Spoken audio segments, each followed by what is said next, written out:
what's up mga ka-minivan? About na naman to sa minivan. And today's video, isi-share ko sa inyo yung nabili ko na naman sa Shopee. Budol na naman. Kasi nung 11/11, birthday ko yun. Wow! So, binudol ko yung sarili ko. Ano to? LED light. Actually, naka-install na to sa kotse ko. Kaso, di ko alam nasira na pundi yata. Gustong gusto ko yung ilaw na to. So, i-install ko siya. Papakita ko sa inyo kung anong ilaw to at saan nakakabit. Siya. Kulay green. Sa loob ko to ilalagay. USB, tas sasaksak mo to. Masa nasaksak na yung black to black. 3, 2, 1. Ayan. Ayan siya. Wow! Tanggal, open. May na lang siya. Pero pag madilim kitang-kita. Ano, yan siya. Tapos buksan. Ayan, oh. Wow! Ano ba, ang angas? Ayan, strip siya, nakalagay siya sa paikot ng minivan. Actually, meron na ako niyan. Ito siya. Ito siya nakagapang. Kagapang yan. Yan, paikot yan. Tapos hanggang dito. Open ko yung ilaw, yan. Ayan siya. Meron na. Diyan siya na, umiilaw yan dyan. Paikot dun. Tapos papunta rin dyan. Wow! Yan siya. Kaso, ako ngayon napundi. So, kakabitan ko ulit siya. Nakagapang yan. Papunta yan dyan. Tapos nakakunik yan. Yan. Nakakunik siya. Iikot na siya. At dito kakalasin ko na nga yung luma nating LED na napundi para ma-replace natin ng panibago.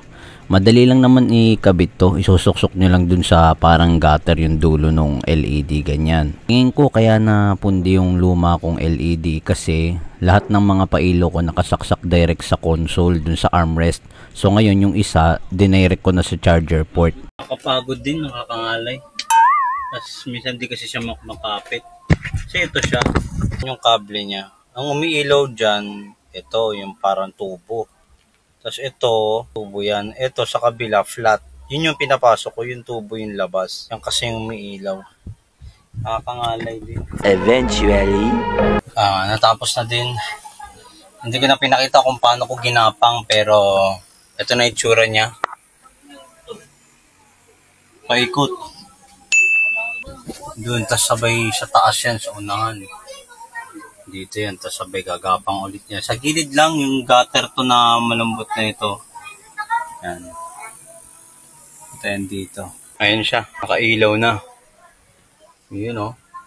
Papatayin ko yung ilaw para mas makita nyo ko ng itsura niya pag madilim. Yan siya. Hindi naman sobrang liwanag pala, sorry. Yan siya.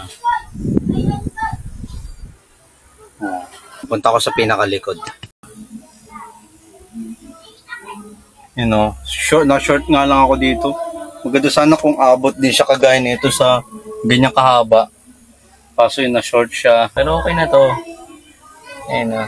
O, diba? Sa labas, ewan ko kung kita sa labas yung line na yan. Alam ko, check code lang. May nagkakantahan kasi. Pero ayun, pag bumaba akong ganyan, kita. Pero pag tumaas yan, maganda hindi kita eh. Pero kita siya sa loob. Mga wirings ko na dito sa baba. Natatakpan naman nito kaya safe naman yung mga wire na hindi maputol. Or pag natapakan, okay lang. O, diba? Tatakpan naman yan eh. Try ko lahat ng ilaw ko, i-open ko. Sa loob. Sa labas. Slide natin. Ayan yung lining na green. Sa upuan. Ilalim ng upuan. Sa kabila. Pwede rin mag-iba-iba kulay ito. In-stay ko lang green kasi may ligaw sa green. Alright.